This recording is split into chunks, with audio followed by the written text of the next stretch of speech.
I want to talk to you about my friend Charlie Crawford. He's a 10-time NFR qualifier. Charlie Crawford, time to just shake it out and win.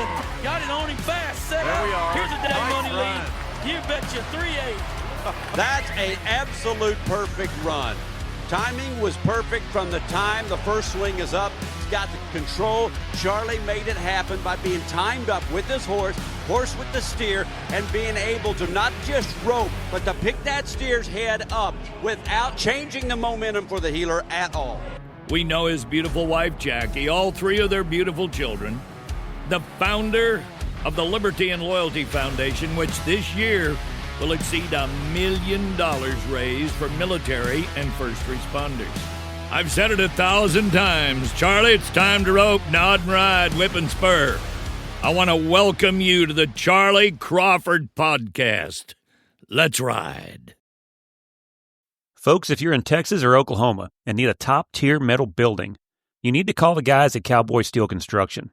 Founded by Trey Norris back in 2000, Cowboy Steel has grown into one of the premier metal building contractors in the region.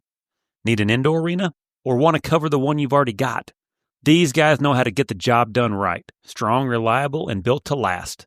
Whether it's for ranch, business, or personal use, Cowboy Steel Construction has you covered, literally.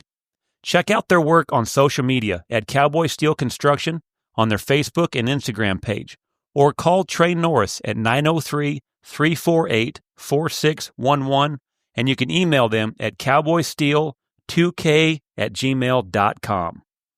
All right, everybody. Today we got Steve Northcott on the podcast today. Steve's got a legendary career that he had, a two-time NFR average champion, world champion in 1996, and the team roping on the heel side, 10 NFRs, some of the historic partners, heeling behind some of the best head horses we've ever seen in the game. But Steve, thanks for coming on, man. Appreciate it. Thank you for having me.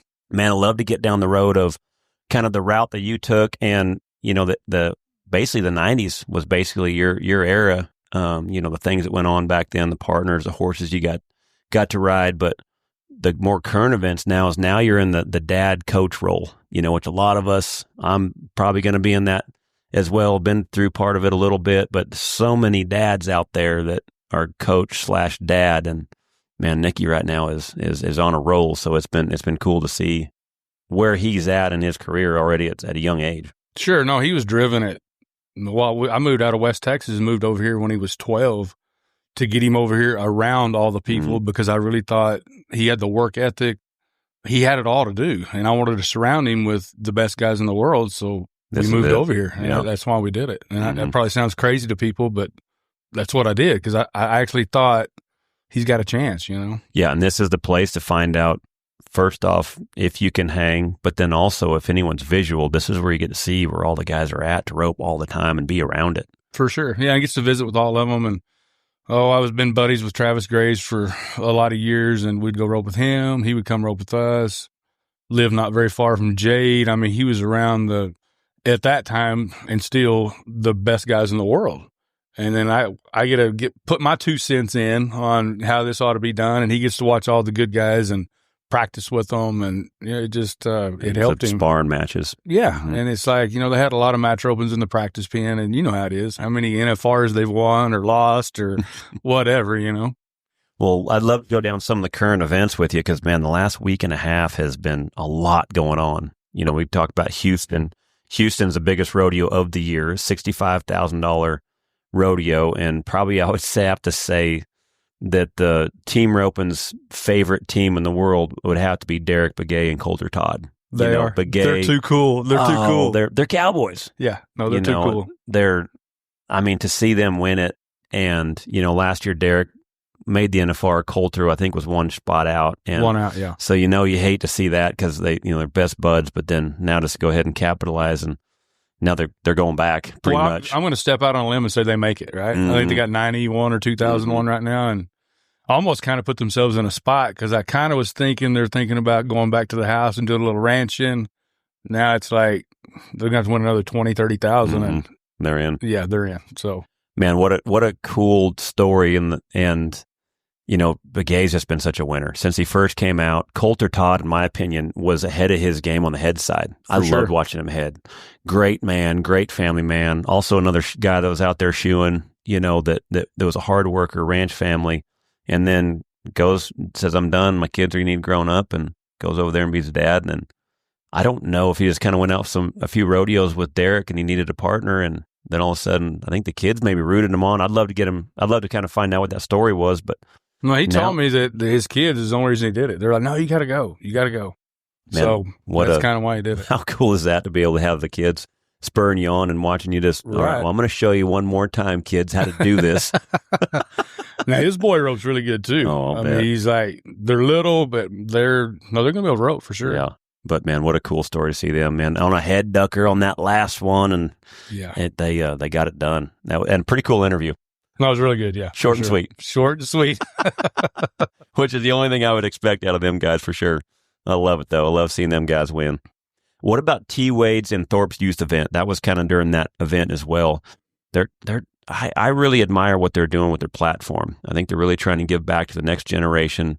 They texted me, said they had $500,000 in cash that they give away, 2,400 teams. I think they had almost 30 states of kids that all came down to that roping.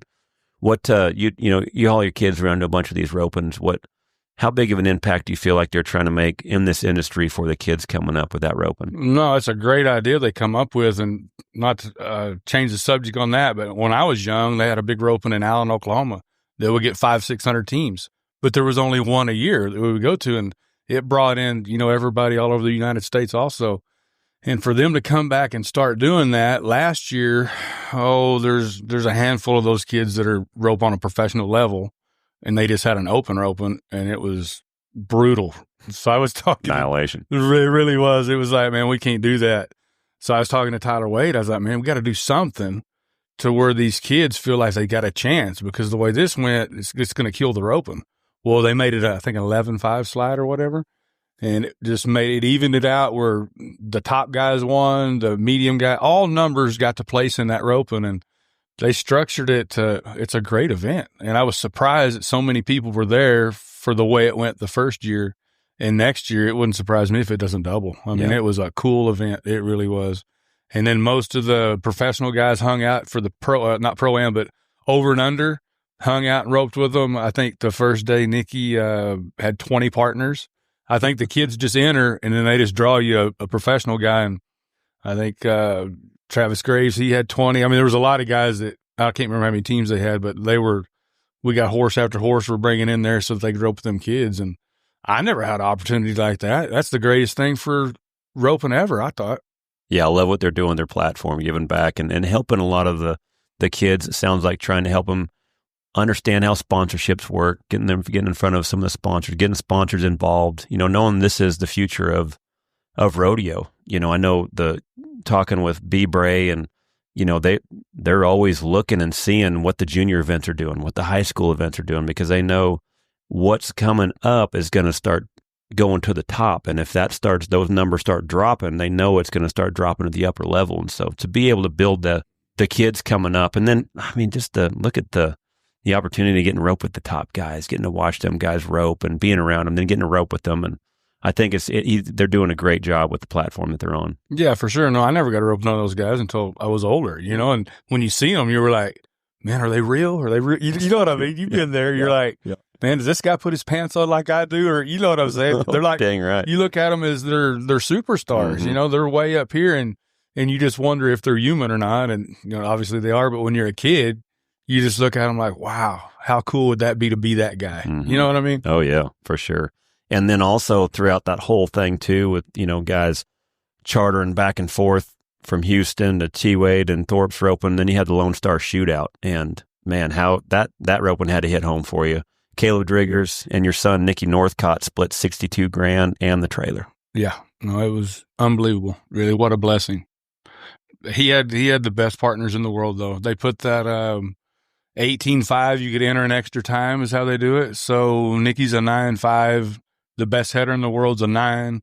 So months ago, he got Driggers, Dustin, Clay Smith, and Tyler Trine. So he basically had the best 4 headers in the world. And he made it back 3 times to the big where they give the trailers and all this stuff away. And I think Clay Smith broke the barrier on the first one. He was 4-1 with Dustin. Dustin missed the second one, and then him and Driggers made it through it and won the whole deal. And I was just up there just chewing on my fingernails. Right? Dad was nervous, you know. Yeah. You know, because what's the chances of you might not never get an opportunity like that? That's the pressure part of. That's what I thought roping. Like the year I won the championship, I'm like, all I've got to do is catch the steer. I've got to be under 15 to win it. I almost thought it'd been easier to try to be 5 flat because you're in that little bitty building. If he lets him out too far, you know what I mean? There's a lot of things that can go wrong. And you're like, will I ever have an opportunity to do this again? That puts pressure on you, you know, and luckily I caught him and it all worked out good. But those pressure situations, he might not never be in a situation like that again. And if you don't capitalize today, that could hurt. I had a youth event, Bible camp, roping clinic last week in Arizona with Trey Johnson. And, you know, there was 19 and under. And you're watching and remembering what it's like to be at that age and overcoming those fears of adversity and losing. And sure. So the kids that would rope good, you know, the young kids, you're building that foundation, right? You're making sure that they're riding, getting a good start, bringing their swing up the right spot, rating the horse off, being consistent. I want to make sure that you guys know how to catch. You're going to need that. At every level you get to, at one point in time, there's going to be these tournament-style rodeos, you know, where a leg's winning it and you're last. There's times you just got to be clean. You know, you got to know how to finish. Well, then some of them rope real good. So then you're putting them through the test. Okay, high team back. You got 9-8. You got 10-5. You know, I'll build it up. You know, some of the girls that were roping, you know, Jackie Crawford's winning it. You know, Beverly Robbins is right. You know, you're bringing up their heroes and trying to like get in their heads, because if you don't in the practice pen, then you're going to have to battle them demons in real life when you get in that spot. Sure. And to me is like, I want to start early to figure out how you get over that. Well, this Nicky Northcott is doing it right now with the guys leading. I mean, you're looking over in the box and it's like, there's Kaleb Driggers. Right. Don't pinch me. I don't want to wake up from this. And you've got the chance to be able to either get in your head at that moment, or you can stay in the moment and react and then win the trailer. And I mean, just the confidence that I've seen of being able to withstand that pressure with the best header in the world, one of the biggest stages in the world, and finish. I was tickled. I was so happy. Unbelievable. For him. It's unbelievable, really. But he's kind of wired different. Nicky, he thinks it's probably bad to say this, but I'm going to. He won the finale in Vegas like a couple years ago, and I'm like, congratulations! That was wow. You know what I mean? That was a wow moment. He's like, yeah, but I didn't beat nobody. I'm like, what do you mean? He says the top 15 guys couldn't rope. But that's the mentality. You know what I mean? So it's like he appreciated it. Don't take that wrong. But in his eyes, he's like, I want to beat the best guys in the world, you know? And anyway, I probably shouldn't even told people that. But that's the mentality that he has. There's certain mentalities that killers have. I think so. Where's the killers at? Right. This was cool. This is going to help me financially. Sure. But I want to go against the killer. I want the best guys in the world. That's cool. Well, then, you know, I think that was, I love the fact that T-Wade, and this, like I say, it's a stacked week, you know, that they had between Houston, the youth event, and the LoneStar Shootout. But I think it's pretty cool how they did that, because it leads into the next week, the junior BFI. So you get them kids in there early where they can come down there here to 377 here in Stephenville. Then the next week, go up to Guthrie during the BFI and go up to the junior BFI, which is where we talked about a star-studded stack of little assassins coming up. You know, we talked about Tyler Tryon. We talk about Ketch Kelton, the Camelots. There's so many kids coming up right now. And then Nicky Northcott and Tyler Tryon, which is, I would say, the hottest team of kids coming up, split 70,000 for the win. Yeah, no, it's crazy. A youth event? It's crazy. A youth Holy event. Smokes. Youth event paid $70,000. That's wild. And then the 10-5 roping. It paid $100,000, $50,000 a man for the 10-5 roping. No kidding. Yeah, they had 450 teams, and I think first paid $50,000 a man, second paid $30,000 a man. Man, it is wild what these kids are getting an opportunity at. Sure, we didn't get to. They didn't have that kind of stuff when we were kids. No, it was just kind of getting. It was still Wild West. It seemed like. Sure. You know, kind of growing. But you're starting to see now where there's so many kids coming up. And I think, like I say, some of these rodeos are starting to add enough money. The NFR's add enough money. And then people are starting to realize, too, is like, hey, there's a lot of kids roping. And they don't get to go to a lot of places. Right. You know, here's another thing. They don't get to go to the World Series. Mm-hmm. You know, I think what's the U.S. finals and then the BFI and what T-Weight are doing, there's kind of, they're not getting saturated. The ones that are having the events are exploding because there's a few of them that have them, so there's the money's there right now. Huh? No, it makes them big for sure. But Nicky around here, they get to go rope. Oh, just he'll wear you out with it, you know. Just he's headed to roping right now over at Billy Bob's. We just went to Northside last night. You know, we went all last week, and it's like, son, you're going to burn these horses to the ground. But I've been telling him this for 2 years, 3 years. We got to slow down a little bit. These horses can't take this.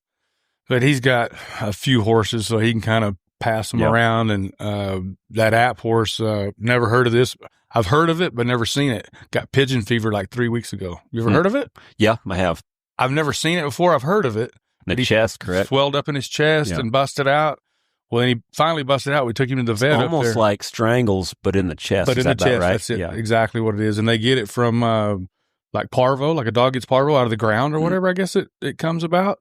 So anyway, he's been on the back burner or off the. We ain't been able to ride him in 3 weeks. So that BFI rolled around and when you needed him. When we needed him, yeah, that was what he was going to ride. And anyway, he calls Peyton and he's like, "Hey, I need a horse, you know, for the LoneStar Shootout and the kid roping over here, BFI." And Peyton's like, "You can ride any horse I got." So Peyton brought that. Where did we go to the Ashford, Ace Ashford roping down there. He brought that yellow horse he got, and Nicky jumped on him the first year. It was lights out. I mean, he healed really good on him. And Nicky needs another horse, and he wound up selling him to him. And so he got a new horse, and just people helping all the time. You know what I mean? There's people really wanting to help these kids go. And like Peyton wasn't even trying to sell the horse, but he knows he needs it, so he sold it to him, I guess, basically what I'm saying. Well, when you're surrounded by a lot of like-minded people, it seems like there's more opportunity for sure. For sure, yeah. Well, man, what about the BFI? It's hard. I don't know. You might know whether or not anyone's done it back-to-back. Has anyone won the BFI back-to-back? Yeah, I think Speed and Rich did it. Did they do it? And maybe Charles and Britt Buckus did it too, I think. Okay. Mm-hmm. So I couldn't remember if it had been happening before, but Driggers and Junior did it. I mean, handy. 2 years, last year, maybe they were second or third high call. I can't remember. This year, high call. Mm-hmm. Had a hard steer to score. Yes. And nailed the start, went up there and done. Yeah. I thought Junior did a good job of holding that slack. He did. Because that was tough, because I thought Driggs' horse got a little strong in the corner, which changed the hop a little bit, which made you, and you know healing more than me. I want to jump all over there, but I thought it was, to me, heading, I could see where if he didn't, that could have went south. I thought that was for sure. wisdom. No, that steer quick hopped him right there, because that horse got down, like you said, got strong. The steer quick hopped him. He had to reach a little further, and he held it up. Had he come back to horn, lose a leg or possibly lose both, and he knew that, so wisdom. Just wisdom, just because he's that good, you know. Did you see Joey's heel shot in the short round? Joseph Harrison. I did, yes. Damn. Dale. There you go. Now, I gut punch Joey every chance I can, because if I don't, he's gonna. Sure. We gut punch each other a lot. We're like brothers.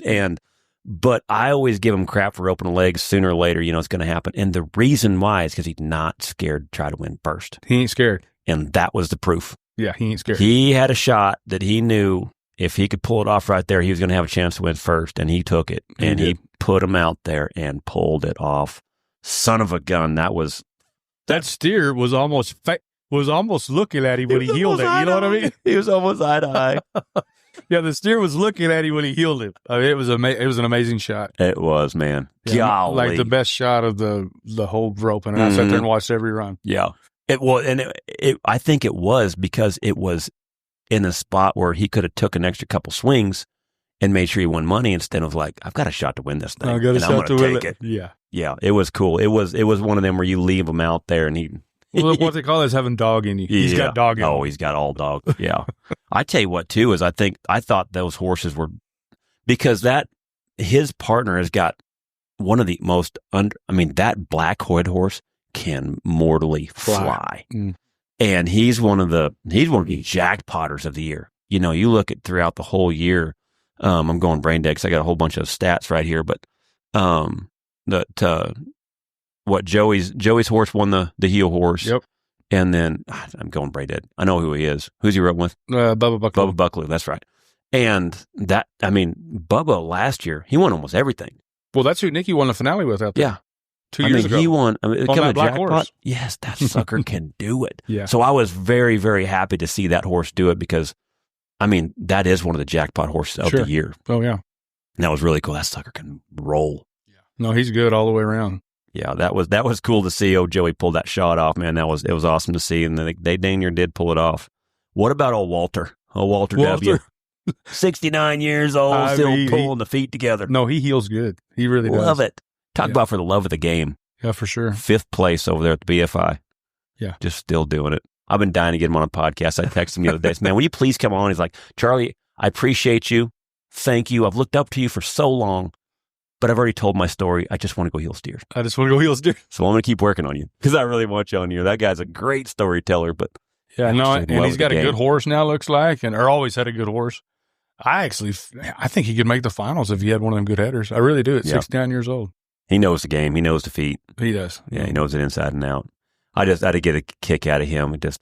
When he comes in there and against all them young Thundercats and still hangs with him, it's amazing. I think everybody's got a little gray in their hair, kind of appreciates that. Or their beard. No, that's amazing. I love it. Well, man, there was a little bit of adversity that went through that Jackpot with Marcus Terrio. His horse went down. I believe Driggers owned the horse. Anyway, it was terrible. I didn't watch the video. I heard the video out there. I didn't want to watch it, but I texted Driggers this morning. They said they're still watching him, so I don't know if anything broke or if it was a nerve or what happened, but I didn't see it, but I don't think I want to. But. No, I was sitting right behind up in the top up there, right behind the header's box, and right at the mouth of the box, that horse's back feet went out from underneath him, and it was just sad. It makes you sick at your stomach. And anyway, they got him laid down and stuff, but I'd seen that happen once before. Purcella had one do that at Abilene, like at the Coors Finals, Jackpot Coors Finals. Had one go down in the back end like that, and they rolled him. Anyway, they got him out of the arena, and his hips come out of joint or whatever. And that's what I was telling people up there. I said, that horse, I know it looks like he broke his back, but he might be all right. Mm-hmm. And it sounds like he might be, maybe. Yeah, that'd be good. But that was just anytime you see something like that, it makes you sick at your stomach. That was bad. Well, it was cool to see Driggers, with going through that adversity. He ends up winning it. And then Marcus Terrio, he had to catch a flight from the BFI to Austin, and then him and Big Cheese, Wyatt Cox, ended up getting the W down there in Austin. So that was pretty cool. Yeah, no, they made a great run. Pretty down cool. there. Both of them ended up getting a victorious day out of it. Sure. No, they made a really good run. What do you think did the BFI change dates or what happened? How did those two get stacked over the top? I don't know how they got stacked up, but it was the same thing with the LoneStar Shootout deal too. With the Houston Rodeo, and I think they're having so many events going on. There's so much going on. It makes it tough to make it all. Yeah, I agree. So I'd love to hear your story on where you got started, when you got started. You come from Midland area, correct? Odessa. Mm-hmm. So how did you get started roping, and what was it like back then? My dad always roped. I've been around roping my whole life, since I can remember. My dad roped all the way back when they tied the knot. He's that old school, right? And I just grew up with a rope in my hand. So what was the knot? Explain to everybody. Kind of, it was a team tying event, wasn't it? It's a team tying event. Yeah, and they tie a square knot on the back feet. They heel it by both back feet. The header gets off, runs down there, and they tie a square knot around with a picking string. So the header and heeler are tied on. Tied on, yep. Somebody heads it, come back and heels it, and then they have. And then the header gets off and runs down there and ties a square knot around his back feet. If you get one leg, obviously it's harder to tie the knot, right? Is it the front legs you tie or the back legs? The back legs. Back legs. Mm-hmm. So, if you think about what it would be like doctoring cattle back in the day, this event is kind of how they did it. It's kind of how they did it, yeah. And I've only seen it. Well, they've had it at the Windy Ryan. I think the Spicer Grip had it, and they still might maybe. But I never did see it. I was old enough, but that's where my dad come from, that old school type of team roping. And I just grew up doing it. I had an older brother that roped and stuff, and I was just always had a rope in my hand, rope the dummy, and they hauled my brother to the junior rodeos and stuff, and I would do the breakaway roping, the ribbon roping. But I didn't hardly ever practice. I was into bicycles. I wanted to race a bicycle, and that was the BMX days, wasn't it? BMX days, yeah. So I guess I went till I was about 10. My brother got old enough to drive, so he didn't want to haul me around. So I didn't rope for, I don't know, from the time I was 10 till 14. I raced bicycles. there's no money in bicycle racing, right? I got a trophy. So anyway, my dad and brother were up in Roswell, New Mexico. And me and my mom go up there to visit them just over the 4th of July or whatever. So my brother's like, hey, I'm going to roping over there at Ruidoso. And again, there's always a dummy around the house. I'd rope the dummy, but I hadn't been on a horse in 4 years. He's like, you want to go to that rope? I said, yeah, I'll go. Back then, there was no numbers. It was A, B, and C, you know. So they had Martin talked about that. Yeah, they had a B roping. So I ended that roping. I win the roping. I win $1,400. And I haven't roped or been on a horse in 4 years. I don't get $1,400 at the bicycle race. You know what I mean?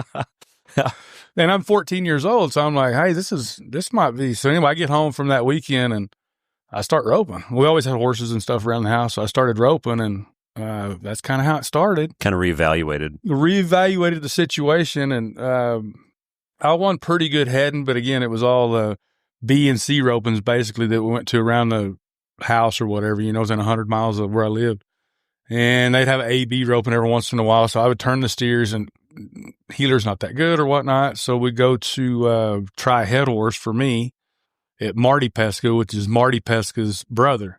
And they lived in Carlsbad, like 130 miles from me. So we go over there and try this horse, and he's got a goat staked out there. And I'm like, we try the horse. The horse is good. My dad buys him for me. And I was like, what do you do with that goat? What's the deal with that goat? I chase it around there and I heel it. So he's got like a little old cotton raggy rope that he chases it around there and heels it with. Well, I can't catch it none, right? And I mess with it for, I don't know, about an hour. So anyway, we leave. We go home. I go to the sale, the goat sale. I'll buy me a goat for $25. I get home. I stake it out. This is before cell phones and everything. Well, this goat would just haul butt. I couldn't get close to it. Then he would just sawl up and wouldn't go nowhere. So I'd bust him on the back, on the butt, whatever. And I couldn't get him to go. So I call Marty. I'm like, hey, this goat, it won't go. And he's like, what's he doing? I was like, well, he's hauling butt. And then once I get close enough to rope him, he just sawls up. He just stops. And he's like, well, you just get behind him and run him around there. He's like, he's running out of air. When he runs out of air, just get away from him, give him 5 or 10 minutes, go back and chase him, and you'll show him. It won't take 2 or 3 days. And you'll show him that just to run from you. Well, within about 3 weeks, I can catch this goat every time by 2 feet. And at this time, my brother and dad, they want to be the healers. So I have to do all the heading. So I'm not even one practice steer. If one leaves the chute, they heel it, I head it, right? And anyway, my dad's watching me rope these goats. He's like, you think you can catch one of them steers? So I just, on my head horse, I could turn in there 4 or 5 hops across there and I could freaking catch the steer. So I started doing the B ropings. I would heel. A-B ropings I would head for the better healers. There was like Logan Medlin's dad, Jeff Medlin. He could rope. He was close around there where I lived too.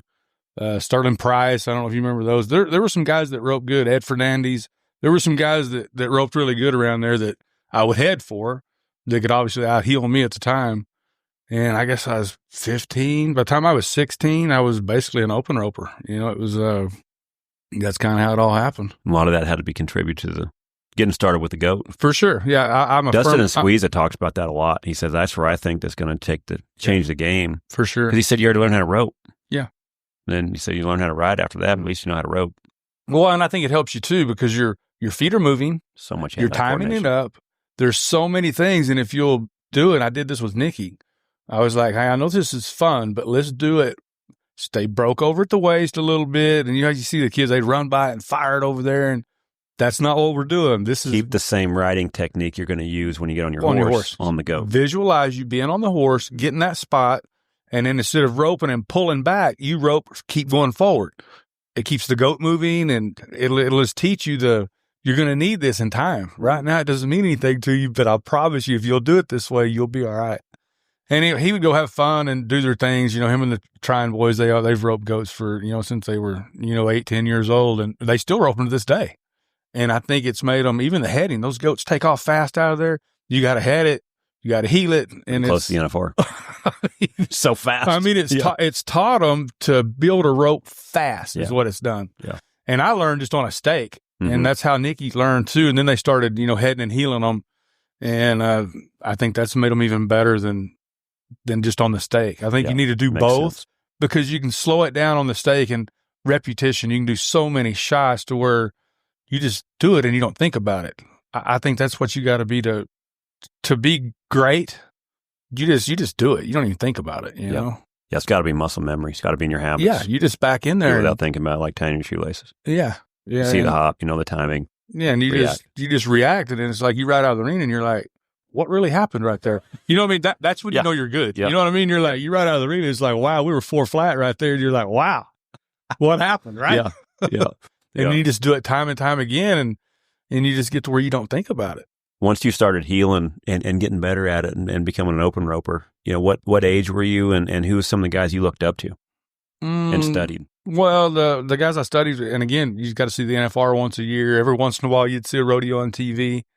But they'd have a roping in El Paso every year we'd go to. What year was this? This is like in Mid-80s? 84, 85, right in there.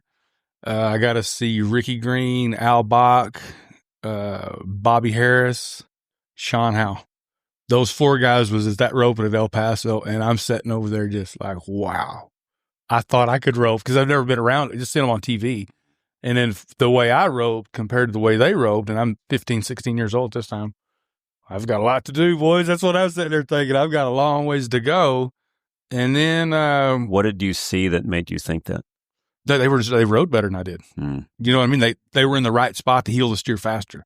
Where I would like cut across almost. I learned to call it block and tackle because it seemed like the headers then would be like, just get a hold of the steer, and like it would be hard to even throw on the first hop because we're going this direction, and all of a sudden, bam, well, U-turn.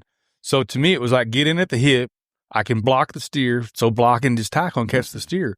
Well, I'm doing that, and those guys, they're out around the steer. When they turn, it's like wham. They're heeling them two hops faster than I'm throwing.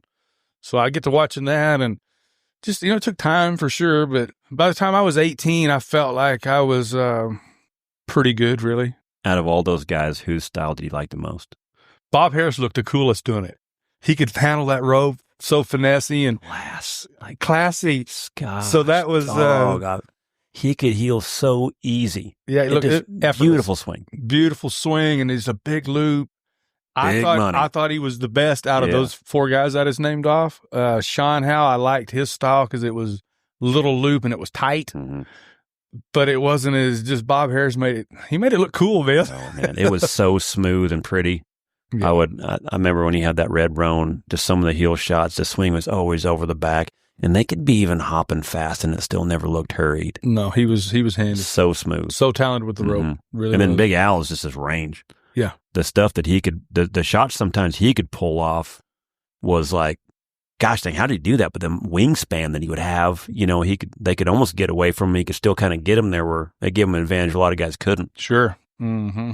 Yeah, those guys were some of the guys to be able to see that. They all roped really good. Yeah, at that and that time. was the first time I'd ever been around them. I was 15, 16 years old at that time. And and I just watch old BFI tapes and just try to figure out what the good guys are doing and try to figure out how to do it better than they're doing it, So at 18, did you get your card? I did, yep. And then who did you start off roping with? I started with Denton Payne.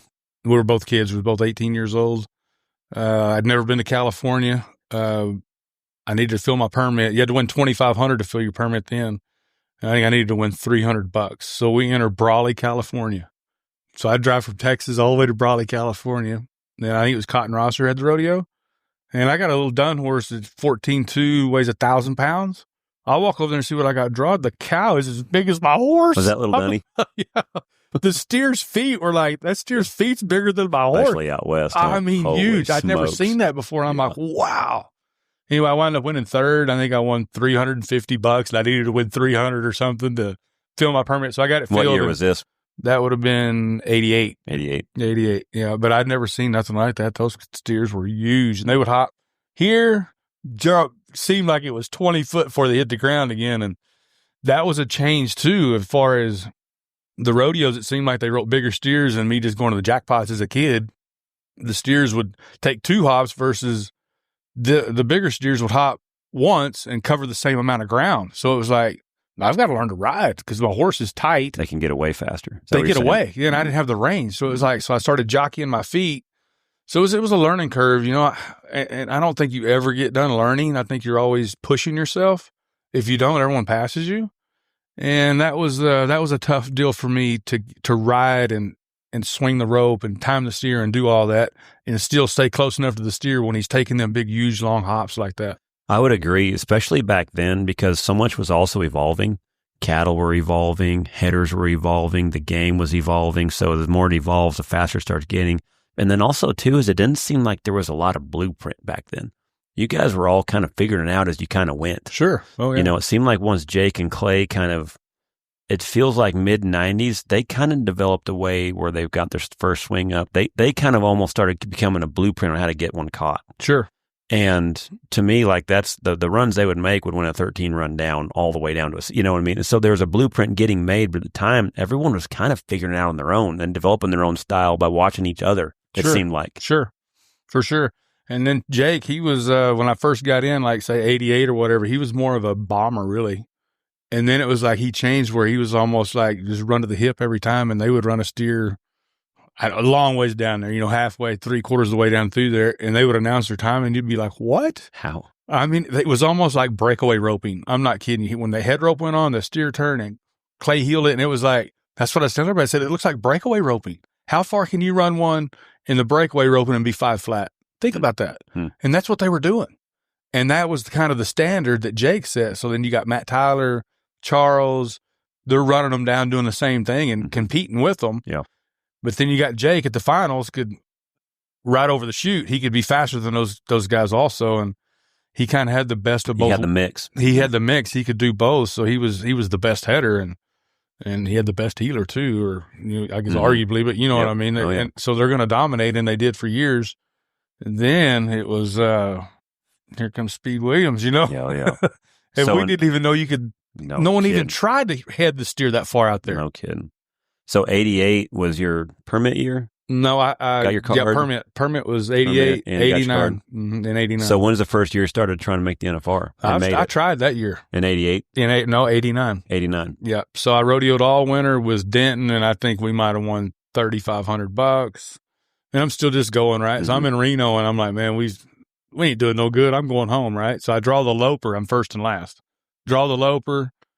He missed him, I think, and I was like, man, I've got to ride back to Odessa, and I hate to turn the second one out, but I'm going home. So I left, and I went home, and I guess right before, maybe I was home 4 or 5 days, Brett Boatwright calls me, and I entered the 4th of July with him. But the books were, at the end, it was like a week out or whatever. Yeah. Now you enter them almost a month out or whatever. But back then it was like week to week. He called me, and I hauled butt to Arizona, and he's the one that gave me a shot, And that was in 89? That was in 89. Then you make the NFR in 89? I didn't make it. He took me, actually. That was my rookie year. I think, and this sounds crazy too, I think 23,000 it took to make it, and I won 19,000. And those were hard times, because those were frustrating, I think, for team roping, especially to see some of the guys back then. Because, I grew up, I was Mike Fuller, Shane Crosley, those were my Troy Frazier, Wade Jess, growing up, those guys were my heroes. And, all those guys were right there with them, but they only took 15 teams. You had it back then where they took 15 headers and 15 healers. Those guys all make the NFR. There were so many guys that didn't make the NFR that would have, the way the standards are now, where took 15 headers and healers. Those were tough times for a lot of guys if you didn't get picked up. Sure, and that would screw the whole top 15 up too, right? I mean, there's been several. How did that work? Because that screwed up a lot of stuff, huh? No, just you take just for Jake and Clay, for example, they're leading the standings. Well, they're actually 1 and 2. So you go. There's only 15 guys, and those 15 guys get to pick who they want to rope with. So you could be in all year, and I'm just using Jake and Clay for example. If they split, you're in right now. If they split and pick someone else up, you're out. You know what I mean? It bumps you out because they make an extra team basically.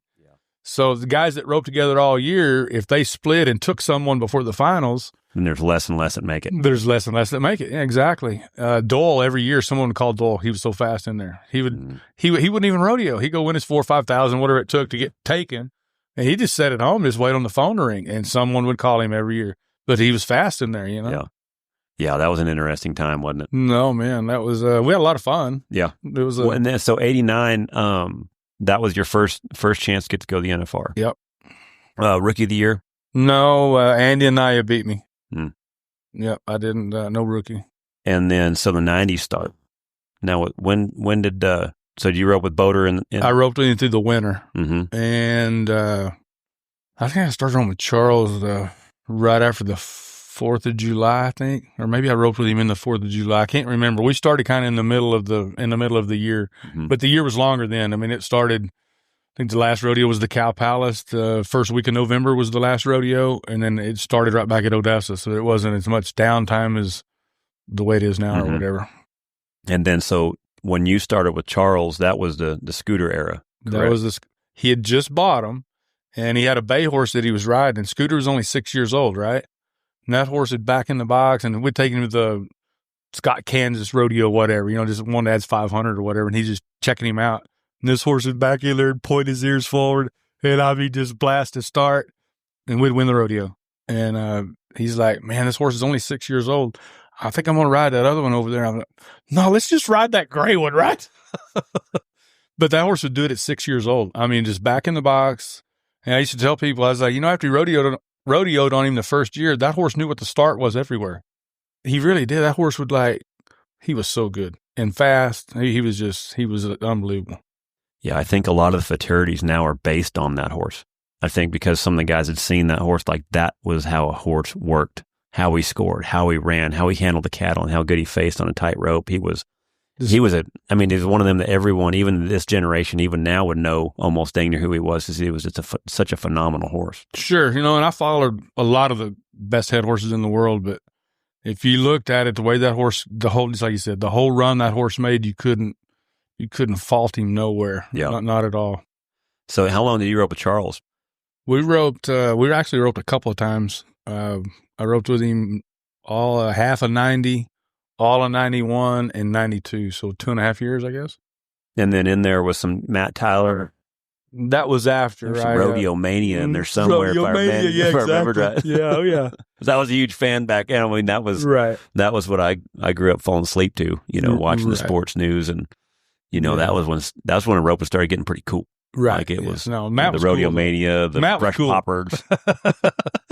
Yeah, Matt was cool. He really was. He was good. But I rode with Matt in 93 and 94.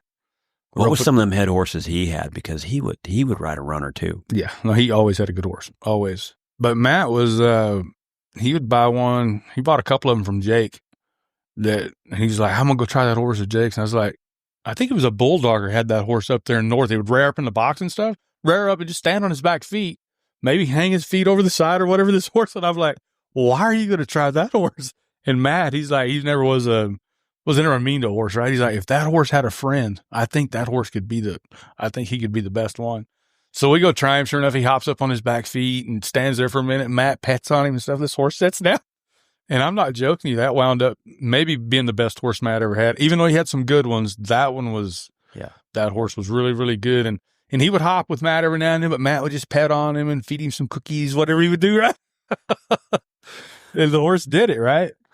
Yeah, no, he was good. But Matt was good. He was like, how was Matt? Matt was just cool, what Matt was. He, because I remember, the pictures. And that was kind of a little bit of the MTV, a little bit, a lot of stuff was cool. You're coming out of the 80s. The rock and roll was great. Yeah. The movies were great. I mean, they're still making reruns of how cool the 80s was, in the movies and stuff. And he had that. He had almost that MTV vibe. Oh, yeah. In team roping when it was kind of more of a ranch sport in a way, or cowboy. He kind of brought in a little MTV to him, I thought. Sure, yeah. And that was unrealistic for a header to do that. Right. Because the heelers had the cool bottom. Right, exactly. He kind of had a little bit of that coolness on the head side. Yeah, everybody's wearing Wrangler and Cinch, and he's wearing Gap, and you know what I mean? Jeans. Guess jeans, and he was just cool, right? Yeah. Yeah, I remember that. That was funny. Yeah. Yeah, his own shirt. I think the Rodeo Mania shirts. Rodeo Mania shirts he started, but no, Matt was...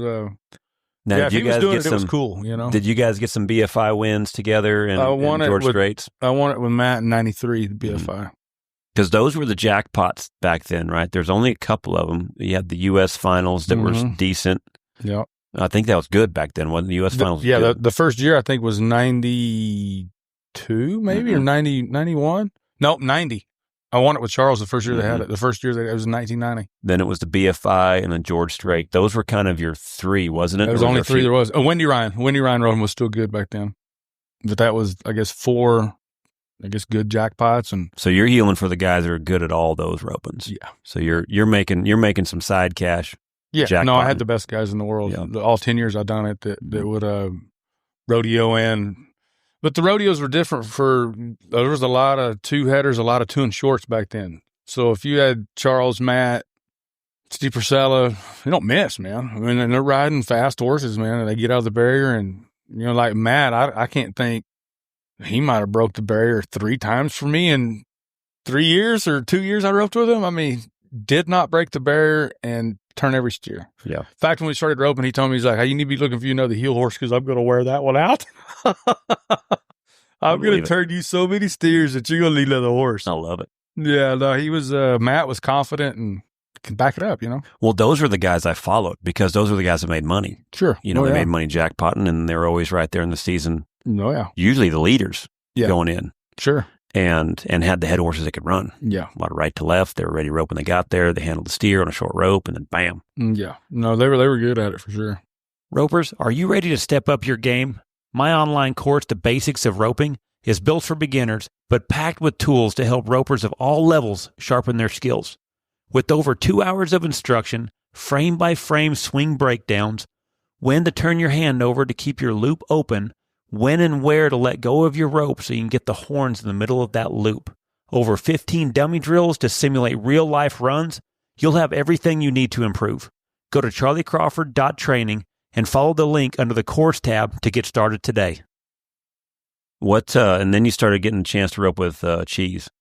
95 was 6. Yeah, we started the middle of 95. That was hard for me to do that, and I couldn't. I thought I could win the championship with him, and I was roping with Charles again. Then, like Charles, I think I roped with Bob Harris for 1 year.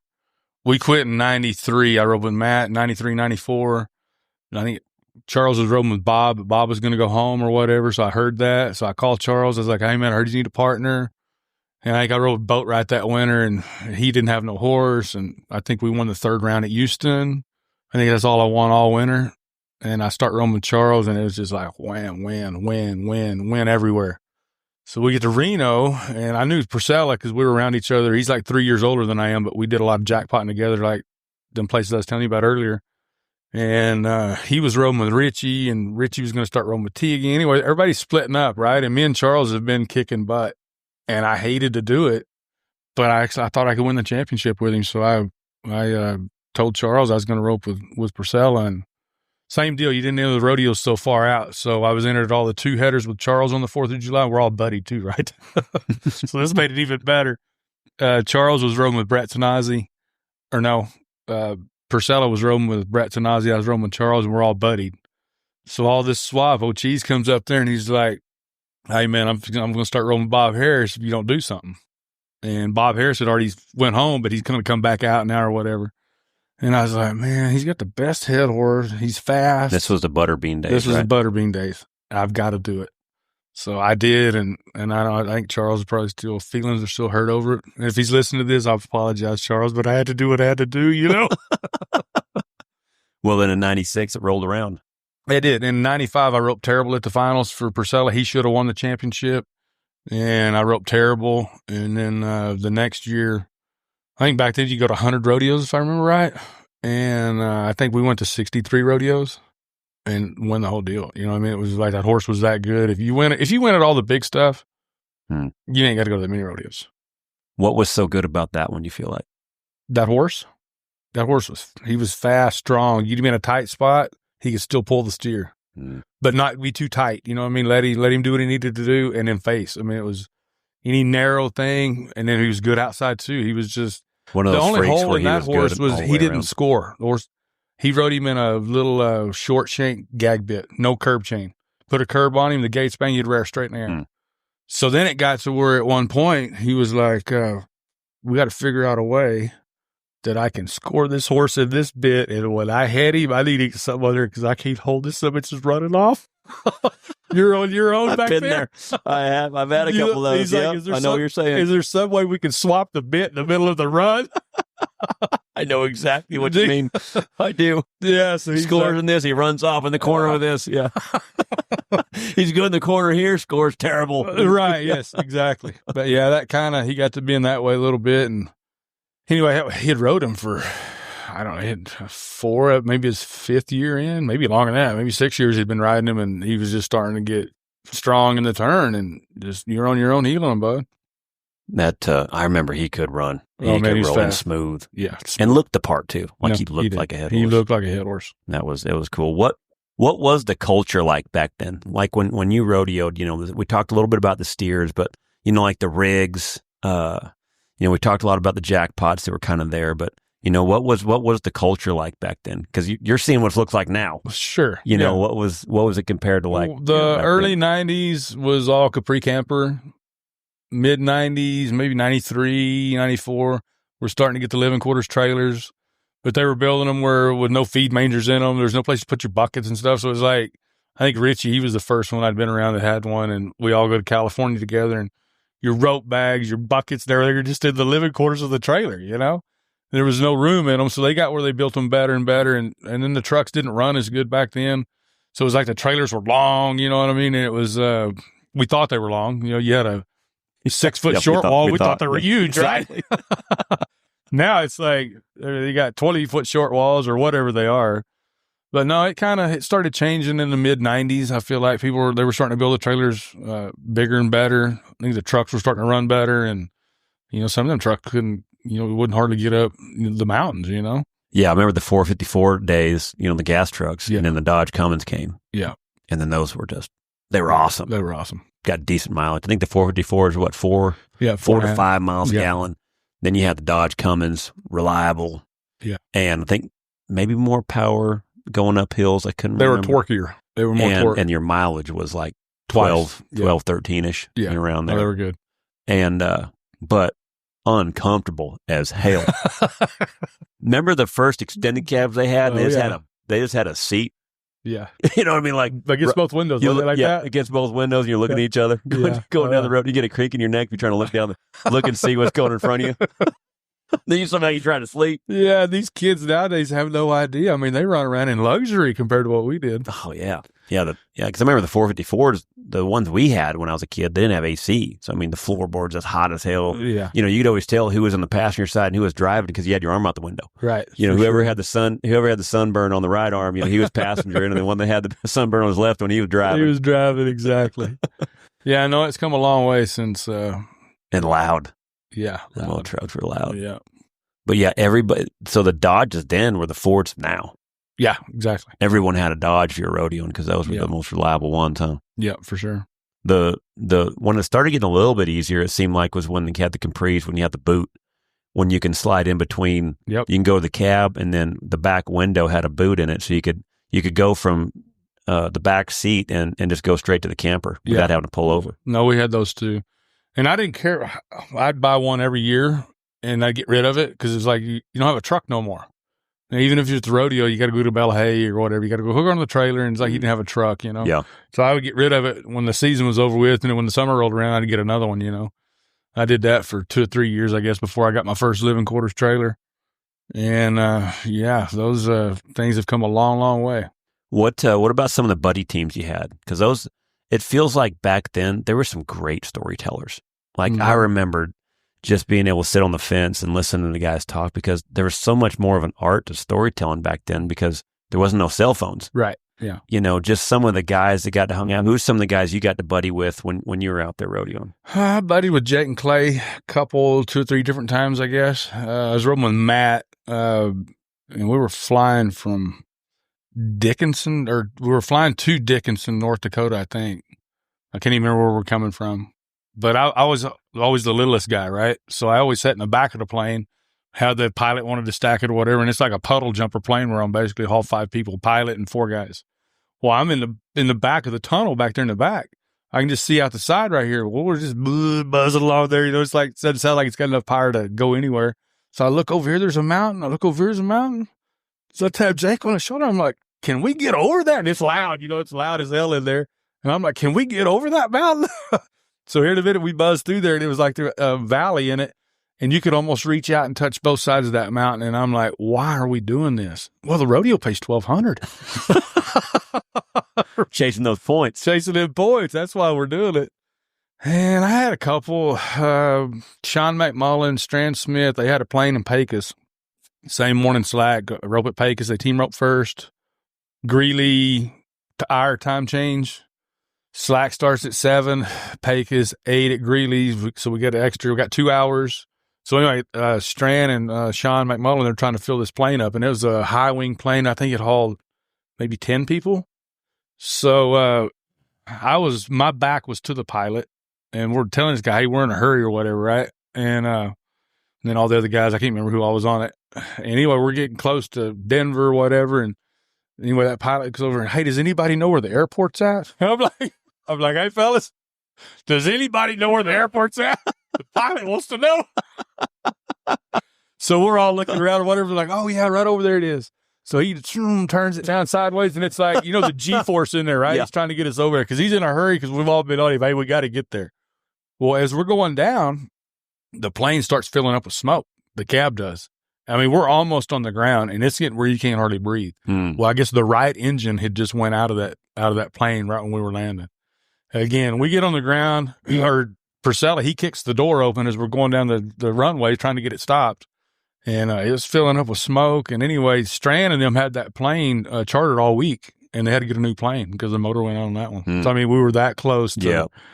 And it was a few years before that. It was at 89 or 90 when David Bowen and who was the calf rower from Washington? Davey Smith from up north had that plane crash. From St. Paul. And all that stuff's going through your mind. And I'm like, well, why are we doing this? I think they hit Mount Rainier. I think they were going from, I believe they went from St. Paul because they were up the slack that morning because I was there as a little kid watching Davey Smith tie his leg. Yeah. His foot. Yeah. And then, I think they hit Mount Rainier. I don't know if they were headed to Ponoka or not, but it was somewhere in Canada they were headed up to. I think it was Ponoka. No, it was a sad deal. And that was 90 maybe is when that happened. So. Yeah. So you're right there. So and it's all still this going on. Yeah. And you're just like, why are we doing this? I mean, anyway, I seem to do better. Always did better when I stayed on the ground and had my best horse there. I just rode my best horse and went to half as many rodeos, and it seemed like I won twice as much. And I've done it both ways, where you're flying everywhere, you're wore out, you're tired. Burning rigs up, burning horses up. I mean, just blowing your money. Burning the candle at both ends. And then when it's over with, you want as much as you had up in it. You know what I mean? It was just like, why? Let's just stay on the ground and try this. And because there was kind of in that area, people were they were still like Wild West. A little bit, yeah. And then there's also some guys kind of starting to figure out, hey, if we pull this back a little bit, win at these good ones, we can almost pocket more money. Sure. And save the stuff that we have that gets some longevity out of this. For sure. It was kind of in that line where people were starting to kind of figure out how to almost turn it into a business in a way, wasn't it? More so, yeah. At first, it really wasn't a business. We were just out there having fun. Wild West. Yeah. It was Wild West. Because when this gets over, we got to go to work. Right, exactly. So I'm going to have some fun while we're here, right? That's exactly the way it was. It seemed like a lot of guys had more of a plan B, like, well, we're here. This is going to be fun. Because I don't know how long it's going to last, and it's going to have to go back to work on the ranch or whatever, things like that. No, it's a total different atmosphere now as far as it's a business now. I mean, you can actually make money doing it. I think you guys were kind of starting to figure out. I think you guys were the line. It seemed like where people were starting to figure out, okay, there's some money here to be made if we're able to kind of do it in this direction. I think you guys started to be able to kind of figure out where that was headed a little bit, prioritize it a little bit, But when you're young, and I was still young then, but I'd done it long enough, when I was at 4 or 5 years in, I'm thinking, man, there's got to be a better way. I mean, we're going too much, I mean, it's like, it just doesn't, I'm going to burn the horses down. Everything's just going to be just nothing but just a pile of smoke here, Now, was there sponsors at that point in time yet? Because, you look at it now, like you got rope sponsors now that, you're able to get product, and if you're making the NFR, there's a certain amount of money to be made, with jeans and boots and hats. And, there's kind of a structure in the Western industry where there's some sponsors. There's also guys that, if you get personal sponsors in certain industries that are helping with fees or fuel. And, there's some things to where guys are able to almost keep everything they win in a perspective because things are there. But what was it like then? No, there was guys that probably obviously had more than I did, but I had a rope deal and a Wrangler deal. The rope deal was $500 a month. It was $6,000 a year, you know, all the ropes I could use. And that was probably as good or better than anybody else was getting. And, had that Wrangler deal for like 3 or 4 years. I think the first year, I think it was $15,000. That was $10,000, and then won a championship. It was a bonus of $5 or whatever. And I had that for like 3 or 4 years. And then when I was done rodeoing, they were done also. You know, that's kind of how all that went down. But that was the only 2 endorsements I really had. I didn't really do anything for product. I didn't really feed my horse anything but alfalfa hay anyway. And, you know, somebody want to give you a pad or whatever to use your name. I didn't do none of that. It's like, man, I'll just buy my own. How much is the pad? $150. I'll just buy one. You know, I don't want to. If it wasn't worth something, I didn't do it, basically, you know. Yeah, because now you see where it's changed quite a bit in that direction. But like saying, and that's kind of when you were there, it seemed like it's when that endorsements kind of first started as well. Yeah, they were starting to get good. Yeah, Matt got that Whataburger deal. That was worth a lot. That was worth a lot of money. And also Conoco, if I remember right. Yeah, I had Conoco and Whataburger, and that was worth a lot to him. But I think he probably had the best deal of anybody on those 2 things there. And I don't know how he got them or what, but he did somehow. Yeah. So, you know, we talk about the money a little bit as well. You know, we're talking about probably half the money in the 90s, because it feels like 70s and 80s, a lot of guys were opening a quarter of the money. Seemed like around 90, you guys were about half the money. The equal money still hasn't really showed up, if I remembered right. I never got a rope for equal money. Never got at the finals. I was always half the money when I went to the finals. I think 90, was it 99 or 2000? They got equal money. Forgot somewhere in there, maybe even 2001. But I know my last year was 98, and it wasn't equal money yet. What? How did they get equal money? Do you remember? Because it's not like the PRCA or anybody came to save them. It seemed like, if I remembered right, people stood up. And there was a protest. I don't remember how. I don't remember how it all happened. But I couldn't remember either. But I remember you guys roped for half the money for, I guess, your whole career then. Yeah, pretty much me. Yeah. So if it almost wasn't for the jackpots then. Yeah, you couldn't have made it. Yeah. Yeah, there wasn't enough in it. I think you can make a living, basically. You're paying your phone and just kind of, basically, if you did good enough the NFR, you can still keep going next year. There you go, yeah. The jackpots, it seemed like, was where you could probably buy a horse, buy a rig, things like that. We actually made money. Sure, yeah. And that was about it seemed like. Yeah, the jackpots are still, you know, Clay Trinal, he still believes that. He's like, if it wasn't for the jackpots, you couldn't really make no money. Even at this, in his time, he even said that's where most of his money come from. And how many jackpots did he win? Yeah, no, he was dominant at it for sure. Yeah, I that's where I think the good thing about team roping is the industry of the jackpot has helped create a lot of, I would say, purchases of land or homes or trucks or horses. Sure. You get a lump sum of money, you can do something with it. And the NFR is getting good. No, for sure. You know, there's quite a bit of money there. And supposedly in the next couple of years, it's supposed to be pretty strong as well. But. Yeah, going to get better. But then you kind of look at it too, and it's like, you know, I think 89, you could buy a brand new truck for $18,000. The go-around's paid $6,400. Yeah. Well, what's a new truck cost now? $90,000. Go-around's pay $30,000, so it's almost pretty equivalent, really. The rodeo deal, the jackpots have gotten so much better. So, I mean, I'm just using those 2 just for a pickup for a day money or whatever is what I'm talking about. But, no, there's still money in it versus the way it was when I did it, for sure. So I've seen where Calgary, I think it's pretty cool that they picked up Breakaway this year. So Breakaway is going to go into the purse. They're going to get the same amount of money as all the rest of the events. Really? 300 and some thousand, I think, each event, I think is what it is. I forget exactly. Team roping, still nothing. Still, I think maybe a quarter of the money. I think someone told me. Is that what it is? Yeah, and not at the rodeo either. Not at the rodeo. Yeah, having it one day out there. Yeah, I was talking to Colby Payne the other day, and he was saying that I don't even know if they even go up there anymore. Yeah. I think they went up there one time and did pretty good, won like 2,200. Basically, I think if you win it, it's 12.5, but if you don't win it, it's really not that good, that lucrative for as much money as it pays to get up there. But sure, why do you think that Calgary still doesn't have team roping in their purse? Because all I've heard is how much, you know, some of the Canadians have talked about. I forget, you know, Rocky Dallin and some of those guys that have been up there trying to get in there for so long. Everyone says the money's there. Really?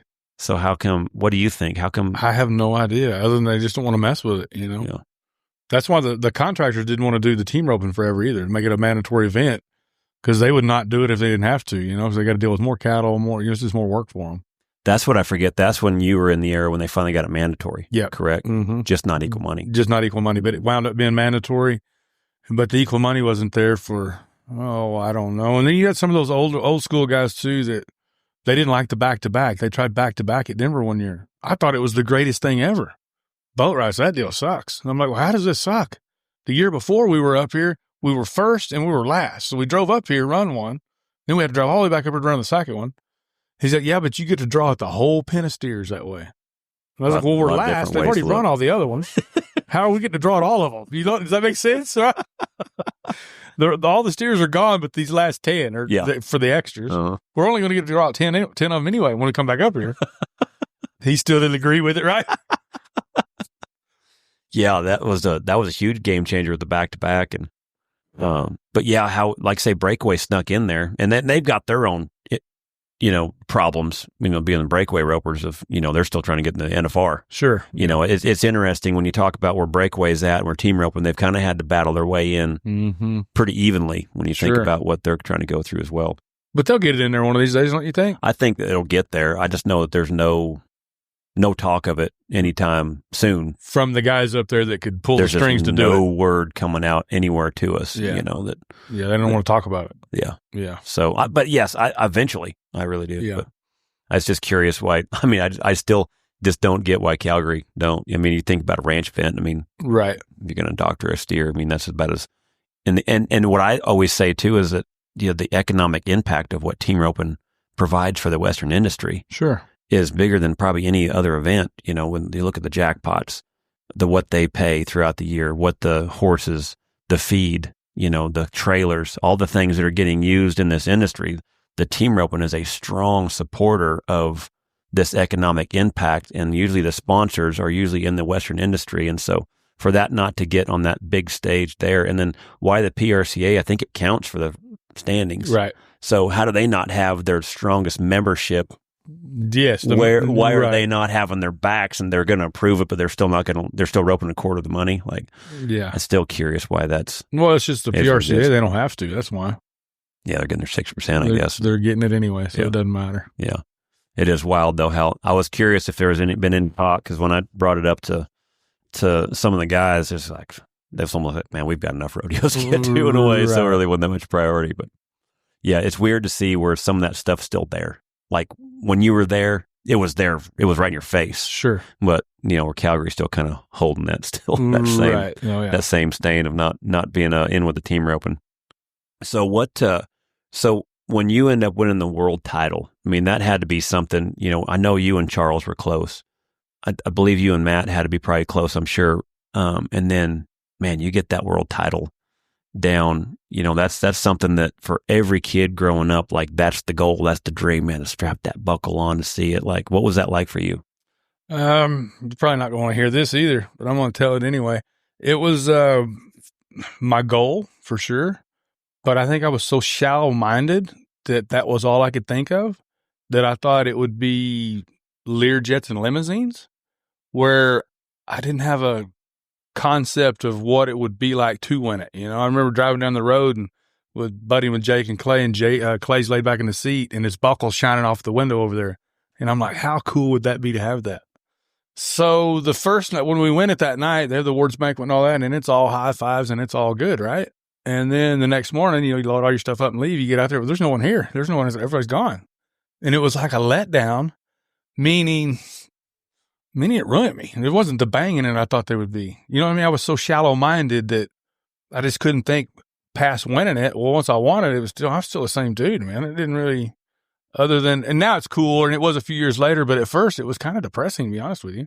Not the night that I won it, but after it was just like, wow, man, I don't know what I even thought this would be, but it's not what I thought it would be. Does that make sense? Mm-hmm. Well, then a couple years later, I was like, hey, that's still pretty cool. They got it chiseled in stone up there in Colorado Springs that I'm the champ.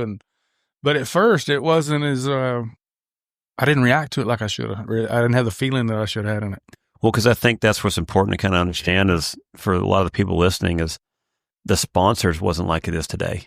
The money wasn't like it was today. Exactly. You guys are still roping at half the money. The sponsors really ain't there. So once the buckle shows up, man, there's nothing really. You think about now, man, the endorsement deals these guys are getting, they're on the top of their game, so there's so much opportunity, people, wanting to help and things like that. And that wasn't there then. No. Mm-mm. You know, and so what is it, 2 or 3 weeks later, we're headed to Odessa. Exactly, yeah. It starts all over again. It's like, that was so fast. Yeah. And and anybody that's, I'm sure, competed at the NFR knows, and it was for me, how fast those 10 days went. Sure. Oh, yeah. And then, like I say, then they got the buckle. Well, then it was like a match. And once this is as bright as it gets, and then it just kind of dwindles from there. And it's like, shit, now it's back to reality. It all starts over again. It all starts over again. Holy smokes. Yeah. Yeah, and I needs to enjoy the wins. I've tried to talk to Nicky about that because he's real, just slow down, pick your head up and look around, take a deep breath and just smell the roses and enjoy it. Because it's like you won here and then it's like you're on to the next one. You know, just like this week here. It's like, we'll go to Northside. Why are we going to Northside? We just come from the biggest jackpot roper there is, basically. The LoneStar Shootout, all this stuff. And it's like, just smell the roses. And he's got his head down, headed to the north side that pays $800 or whatever. You know what I mean? It's like, maybe you have to be driven like that or think like that to be good, maybe. And if you just slowed down and enjoyed the win, maybe you couldn't win. I don't, you know what I mean? It's like, they're just, there's a certain amount of insanity we all had at one time that was just like, couldn't get enough. Right. Yeah. You know, this is just that dog or whatever that just keeps wanting to hunt. Yeah. Just keeps hunting. In fact, and I can see it in those kids because right now there is a circle of them. There is a circle of little pups that are freaking assassins that are getting blood all over their face right now that are hungry. They're hungry. They're hungry, man. Yeah. And it's cool to watch. Yeah. It really is, because I'm watching, you know, that's what's cool about social media is you get to keep up with these kids coming up. And yeah, you get to see it there's some little pups that got some. They're for real. Mm-hmm. They're for real. So I love to talk to you a little bit about just the coach/dad because, man, there's so many of us in this role. Man, one of the things I admired so much about when you were bringing Nicky over here when I'd have lessons, anytime you guys had a chance, you always, man, I'll be there, man. You always brought him over. I loved watching your coaching because it was good shot, man, good shot. And then if there was one that maybe you could tell there was a little bit of a blank spot or maybe a little bit of cloudiness in reading the run, you were able to explain, all right, when that steer does this, this is where you're trying to get to. You helped him with so many reads, and that was it. And then you pull back. Like I admired so much of that. You didn't live through them. There was no browbeatings. It was because I remember my coaching sessions. Sure. You know, they were just browbeating after browbeating, right? And you're just so scared to even react. Now, when you were here, man, I really admired you were always there. You were always there with them. And it was just so encouraging. Yeah, but I did some browbeating too, though. It wasn't always that way. But he got to a point in his roping where I didn't really have to help him with his roping. You know what I mean? He kind of had that, I won't say down, but he had it, you know, pretty good. So I didn't need to go there. It was more about the horse, getting yourself in that spot where it's easy to catch the steer. Give yourself a good, easy shot. And then my dad told me too, he's like, man, you have to leave him alone a little bit. You can advise him, but he's got to figure it out. You lead him that way, you let him make his mistakes, he'll figure it out if you'll just guide him that way. So once I come over here, our practice session was totally different than it has starting out. Mm-hmm. Does that make sense? I was hard on him more. I think he did an interview at the deal at the BFI that he said it was aggressive. That's what Nicky told him. What was the practice sessions with your dad like? He said, well, let's just say they were pretty aggressive. And then he's like, now he comes out and watches me rope now. And if I miss, he just leaves. So it kind of, we went through that, but I don't say everyone does, but you know, I did. I was hard on him. I mean, like, I'm trying to build a machine and the machine ain't working right now. We can't do it like that. We got to do it. And now it's not that. We just talk about horses. What do you think about that horse? Yeah, I like this. I don't like that. Or, you know, whatever. Just trying to come up with the next best horse and not so much, very little rope do we talk about anymore. You know, every now and then he'll be like, I'm getting a little lazy with my elbow. I'm getting down a little bit or, you know, whatever. And I was like, it looks like it's all right to me. You know, I just got to roll on with it. So he's, you know, since he was big enough to walk, I've been teaching him to rope. And if he ain't got it down by now, there ain't really much I can tell him anymore, really. Did you see the drive in him at early age? Oh, yeah. Did you tell? Oh, yeah. Well, so if you kind of knew, like, all right, this kid, he wants it, he loves it. How did you start him? What did you start off with? What were some of the things that, like, say you went through that at a time to where you learned to rope, then the riding kind of came. What was kind of the route you started him with? Well, we started off heading to begin with. He was like 8. It was the first time he'd, in fact, he run his first steer at Clay Smith's house, at his dad's house, when he was 8 years old. We'd been roping the dummy and stuff at home, and I took a friend of mine over there to try a horse or something they had. And Mark, Clay's dad's like, "You're going to run a real steer today. You're going to run your first one." So anyway, he run his first steer over there. So then we just started off, doing the heading, and I bought him a goat. I sent a truck down to, there was a goat on Facebook that already was trained or whatever. The guy wanted to sell it. So I sent a hot shot truck with some chemical down somewhere around there, and I took one of them 330-gallon totes, cut holes in it, cut the top of it out, and I said, just put that goat on top of that trailer and set that tote on top of it and strap the tote down and bring him home. So we get that goat home, and I think Nicky was 9 or 10, and I didn't have to push him. He would just, it'd be like, "Hey, man, it's 10 o'clock. It's time to go to bed." And he's out there in the barn, got that goat staked out. It was more of a pullback than a push. A lot of it. Yeah. And it's still to this day, it's that way. It's like, you're going to have to, he's just burning the candle at both ends right now. And like Clay Trine said the other day, he's like, I think he's going to be done by the time he's 25 because he ropes so much and he doesn't miss a jackpot, doesn't miss a practice session. A lot of times we have 3 sessions a day. We'll do it in the morning, noon, going somewhere. If it ain't at the house, we're bouncing around and nobody wants to rope. It goes to Payton's. They drag the dummy around for each other. I mean, you're going to wear your shoulder out, man. Just slow down a little bit. And he just can't do it. He's just wired like that. That is pretty cool. When did riding start becoming kind of a priority? Because I know you talked about that. It always seems like when we're coaching, when we were dads, kind of where we lacked a little bit is what we're trying to push them. When did riding kind of start becoming that priority? It was always the priority from the word go, but once he figured out how to catch the goat, I could see that he was catching it. Then we started working on body posture, training the muscle memory to all that on the goat, and we would rope the steers.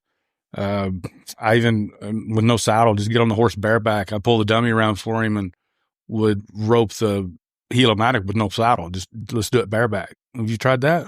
You need to try that one of these days. It ain't easy to do. You got to stay in the middle and you got to ride. I mean, it's when you get in the saddle, it's easy. You got a video of that? No, I got a video. Awesome. I don't have one, but we would do that.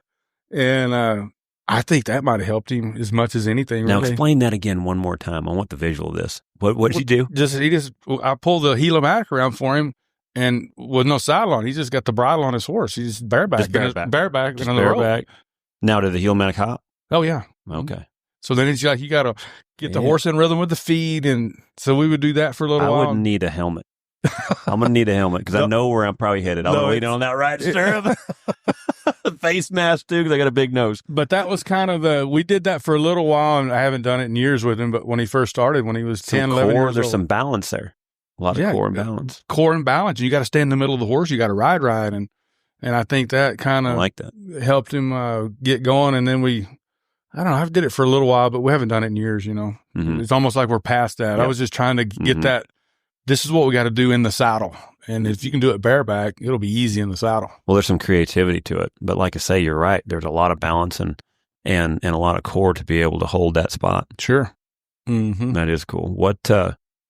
So what about horses? You said you talked to Nicky a little bit because I think it's kind of fun now where you guys are at. We're talking about minute stuff. Right. We're talking about stride. We're talking about speed. We're talking about the little things that you almost can't see with the naked eye. Sure. Now you're looking at horses on how well they're stopping with the horn coming up. What are you guys looking at now and studying to where, because you're always trying to get that edge. You're always trying to, as kids get better and your roping starts getting better, horses are going to be able to continue to, you're talking about Thorpe when he got on turbo at the NFR. This sucker is going to be, he's not going to take your throw, but when the saddle horn gets tight, he's giving the jerk. There's so many little things right there. Yeah. So, what are you guys looking at studying? To begin with, all the horses that Nicky's had has always been real cowy.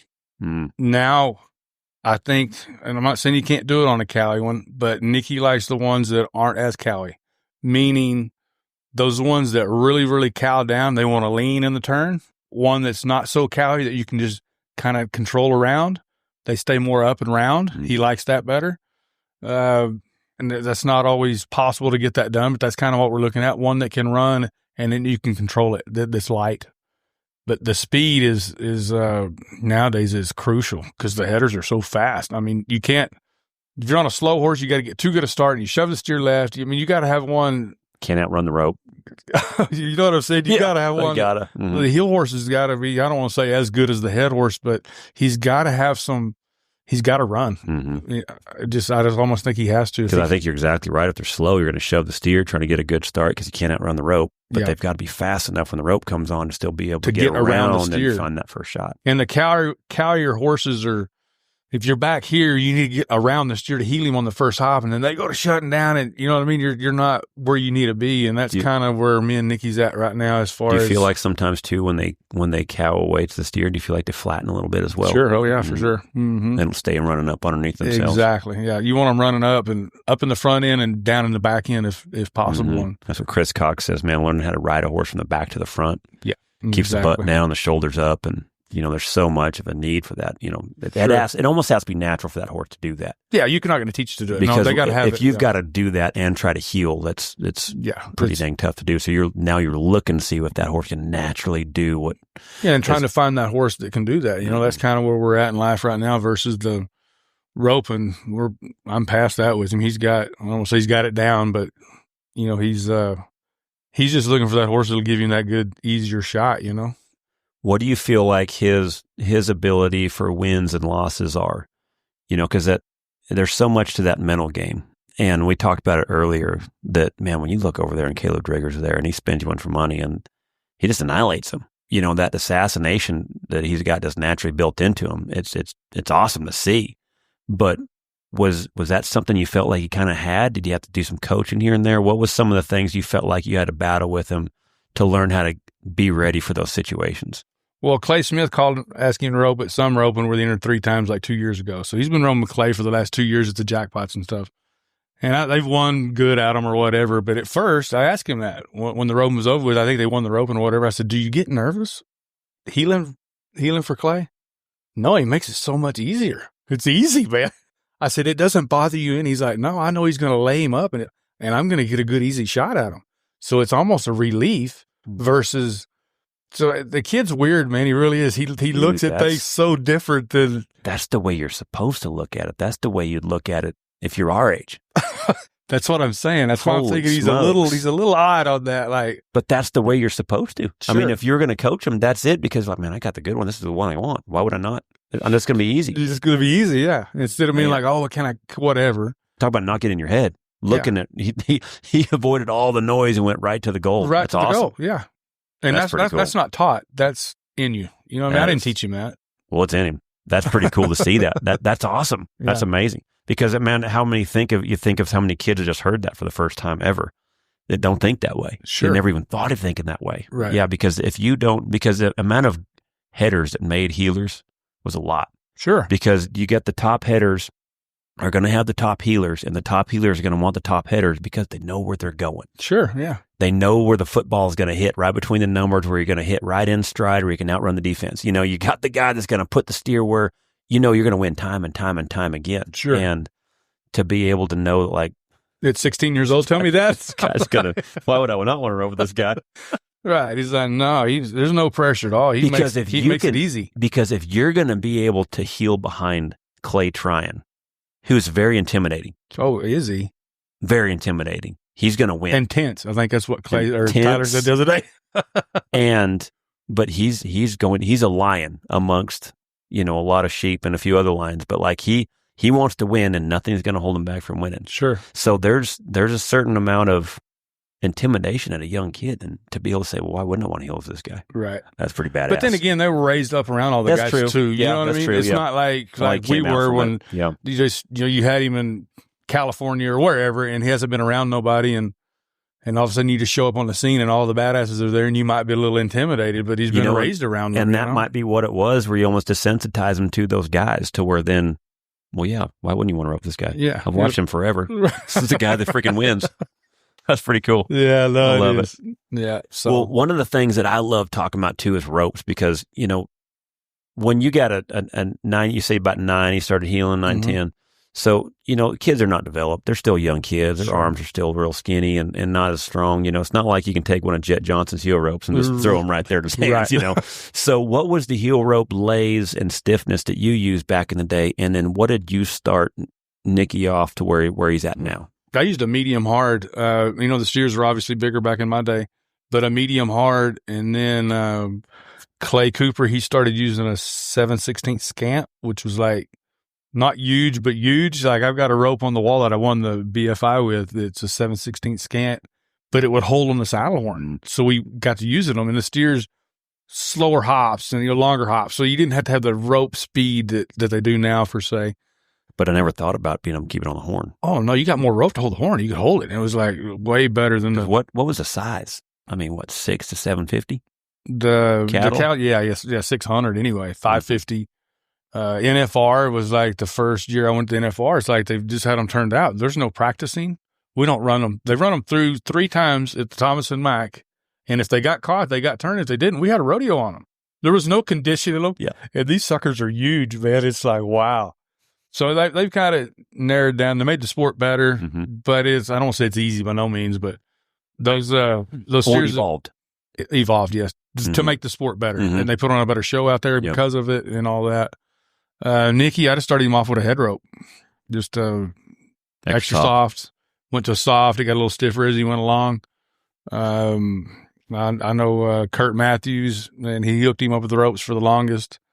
And then him and Payton's buddies, and I don't say all the best guys in the world, but that classic ropes just nobody can copy it. I think it's the best heel rope. So that's what Nicky started using, and he gets them tied with backswing in them. I don't like that, but it's like they're backwards. I mean, like I try to swing it, and I'm like, if I had to back off of it just a little bit to time the steer up, it's going to flip over. There's no way I can catch the steer with it. I mean, it's terrible, I think, but that's what they like, right?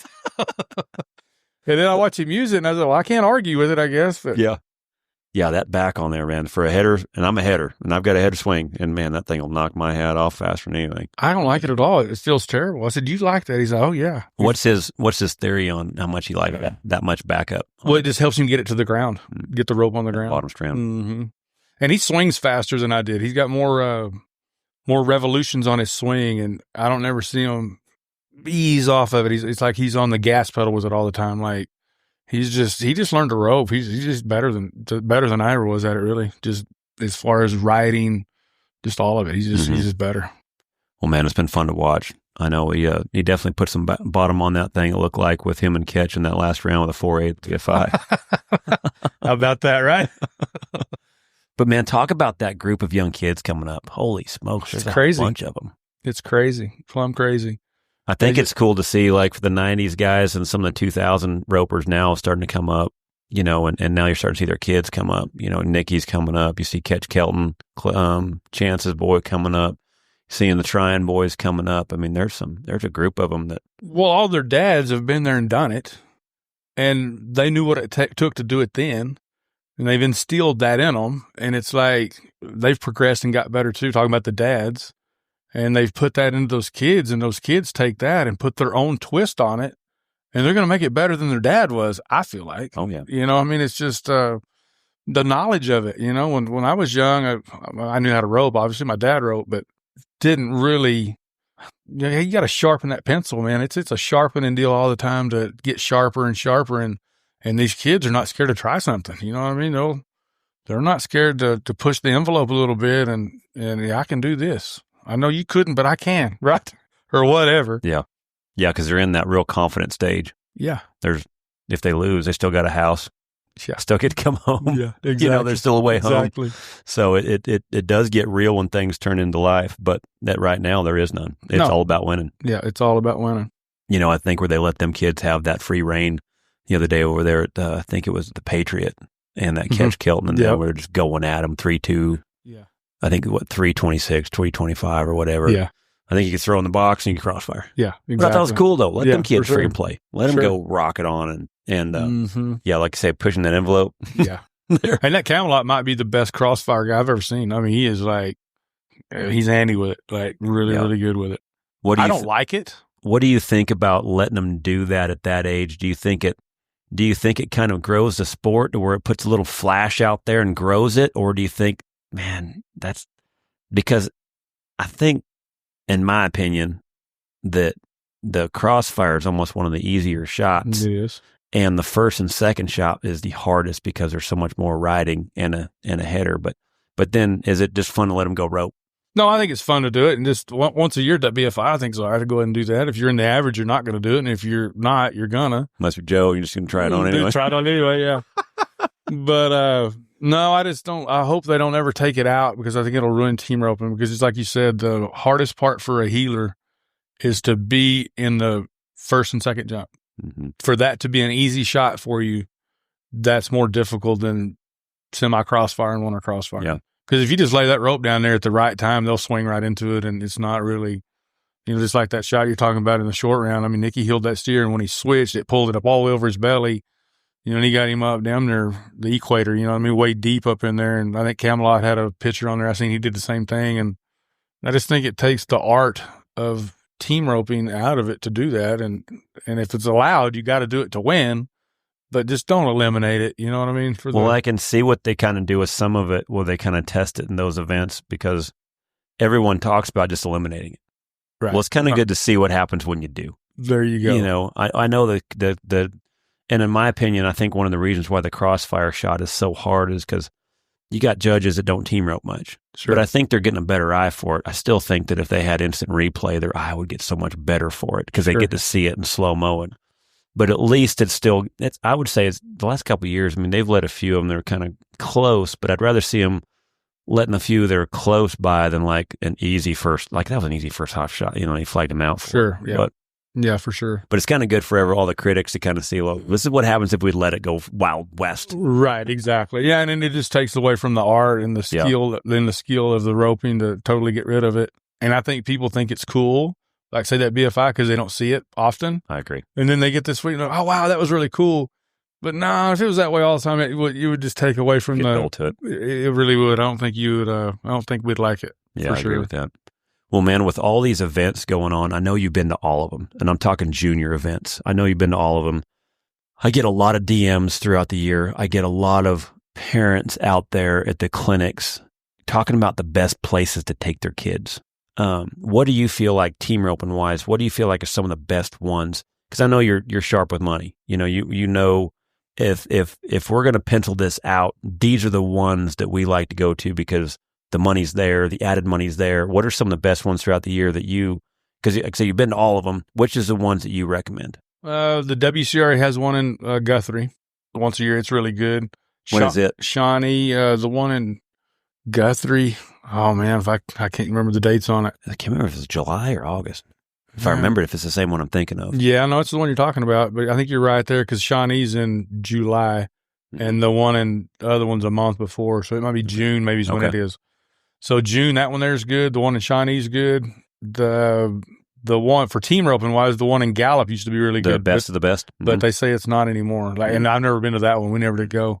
So there's really 3 or 4 like really good, like say rodeo type of setups that we've been to. Most everything we've done is amateur rodeo and the jackpots around here. Really. What about the jackpots? That's kind of what I meant in one perspective. Which one is the best jackpots that you guys have been to? Or like, man, these are on the calendar every single year. I don't know. They have a lot of pro-am ropings. Depends on what level of roping you are. Like Spicer Grip has a good pro-am roping. Odessa has a good pro-am roping.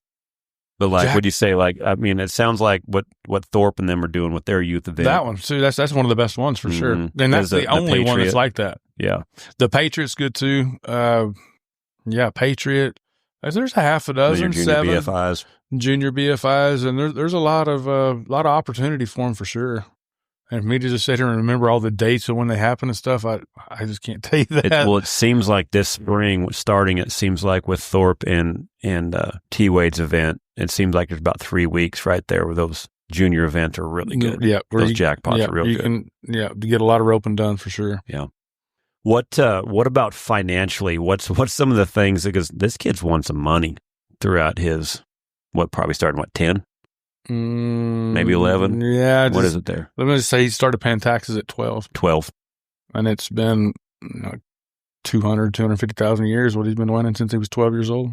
So what do you try to recommend? What are some of the things that you do to where, you're helping the kid financially? Because I think we've all seen there. A lot of times we've been there, where the finances we weren't able to have the opportunities with what you're seeing the kids have now. Is there things you're looking into where he's learning how to take care of his money? Sure. Oh yeah. But a lot of his is invested in horses. Well, he's bought a lot of horses and stuff. And he spends a lot of money too. It costs a lot. I mean, he goes, it's like down there 7 days a week. Not quite that bad, but a lot, Mm. I mean, I'm going to bet just any given week, he puts 4,000 or 5,000 up every week. That's 20,000 a month. Mm. I mean, he spends lots of money. And I know you see his name a lot, but he loses a lot too that people don't see, You just see the highlights on Facebook or whatever, but there's a lot of losing that goes in all that too, Mm-hmm. So horses is kind of where his investment's going. Yeah, he's got a lot invested in some young horses, older horses, and he's got 14 head of them over there right now. Well, no wonder he doesn't. He's got enough horses. He don't have to miss Jackpot. Right? Yeah. And He's got plenty in the tank. We got a couple, 2 or 3 of them that are pasture ornaments, but no, he's got. I mean, he's got several to ride. I've got a couple of those steers out there. He's got all those horses and they're young or whatever, and he had to call Peyton to borrow one the other day, right? He's got he's got all these horses and again, saying all those horses, he's got 3 that he likes to ride for big bucks, and we just got all the other ones that will, take to the smaller Jackpot or whatever. And I think he took a good one over there to Billy Bob's today. And I'm like, why? And he's like, well, I got Driggers. I got to have something, right? I can't ride a horse that. Yeah, if you're going to rope with the big guys, you better make sure you can't ride your practice horse. That's kind of what he said. I can't ride. Save my that for your horse. slides. There you go. We'll go slide on those. But no, he tries to prioritize it. I think it ropes too much, but I mean, it's hard to hold him back, right? Yeah. I raise hell about it at times too, right? And people would be like, would you be pissed off if you didn't want to do nothing? And you had to have the hot shot after him to get him to do something? I guess you're right. But there's still, it's once. Can we just be in the middle a little bit sometimes?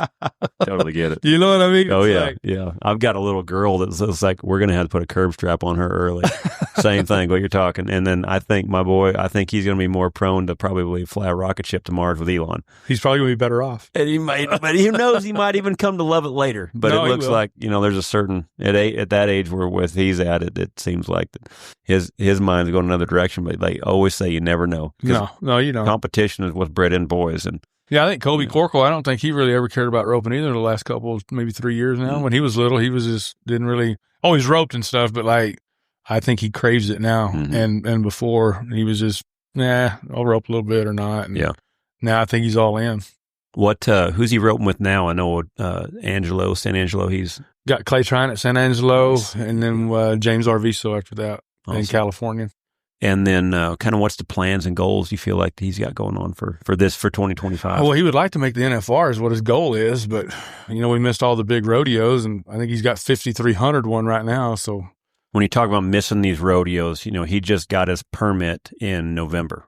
Yeah, just last November, correct? Well, yeah, just bought his permit in November, yes. So for everyone that understands, it's like when you buy your permit in November of 2024, you basically missed there's only a couple of rodeos they have in the fall where you can get qualified for Denver, for San Antonio, for Houston, for the good winter rodeos. Sure. And so he's basically behind those. He wasn't able to even go to any of the stuff to even try to get qualified because he couldn't, because he wasn't old enough. So he gets his permit, and then probably within the first couple of rodeos probably fills it. Well, that's another funny story. So he drove with Corey Kidd, and it was Westlake, Louisiana, West Monroe, Louisiana, I think. So they figured up, hey, they got to have X amount of teams or whatever. It's going to pay $1,070. They're up Saturday Night Live. They get over there, a team doctor releases. So they win the rodeo, and it pays $940. And then what do you need to win? Is it still $60? He wins $940. But you still got to win $1,000 to get your permit, right? So if you win $1,000, you can buy your card. Yeah. So he wins $940. $940. So then it's like, dang it. And we're entered the qualifier at Denver up there, and they made it back to the regular rodeo, but no good. And let's see, where else did we go? We went somewhere else. Went to Tucson, but he already entered it on his permit, but he had his card by then, so he wins like 2,800 or something at Tucson. Doesn't count because it was entered on his permit. Before Tucson or whatever, I guess he's over at Clay's, and he's like, how much do you win to get that permit? And Clay hasn't been nowhere, right? And he's like, well, we'll enter over there. I'll get that permit filled for you. So they went to where'd they go? He filled it with Clay somewhere. Mercedes? No, he already had his card bought by then. That's right. They went somewhere, and I think they won third. Where'd they go? Somewhere, wherever they went, they won third, and I don't know, he won 800 or something. But he filled it there. He got his $60 out of it, and then he got his card bought or whatever, and then didn't the office didn't have it all straight, and anyway, they got it all straightened out now. So he's got a whopping $5,300 for PRCA earnings. And him and Clay went down to Mercedes and won that one, right? Went down to Mercedes, and they went 3-9. And then went to Brian. They were 3-7. And Clay's almost like smiling, right? He's like, I can be 3. I could still be 3. Yeah, you can't take the dog out of that guy. No, he's a monster. Mm-hmm. He really is. Yeah. You know, I watched the run. And I was like, yeah, that's still. I remember that. Still there. Still there. Still there. Can still do it for sure. Mm-hmm. Yeah, it's fun to watch and fun to be able to see him kind of be a part of, in that Tryon family, because that's another generation coming up. Yeah, it started with granddad being the first NFR qualifier from Montana to the 3 boys, and now you're seeing another era of them as well. Right. No, they're here for sure. Mm-hmm. Well, man, I appreciate you coming on. No, it was fun. That was fun. I enjoyed it, man. Yeah, I did too. It'd be fun to be watching Nicky and watching to see all the big wins coming forward for him. Yeah, well, it's only time will tell, We just got to get that partner. That's kind of what we got to do. Get a partner nailed down that's going to... I bet it comes. The guys see it. Everyone sees it. So, that's the opportunity. You got to... Sooner or later, somebody will give you a chance. It's hard to win those Super Bowls without a good quarterback. You got to have a quarterback. You can catch every ball in the end zone, but if they don't get thrown to you in the right direction, man, it's hard to catch them. So you can't do it. But I do know one thing: headers notice when the kid's mounted, when they know how to win, and when they got that dog. They got that dog, So I'm excited to see what the rest of the year looks like. All right, well, thank you. I appreciate it, man. Thanks for coming on. Uh-huh.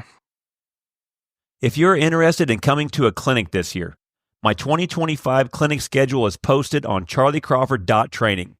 Go there and see if we are headed to an arena near you. If you're wanting to host a clinic, I have a few dates available.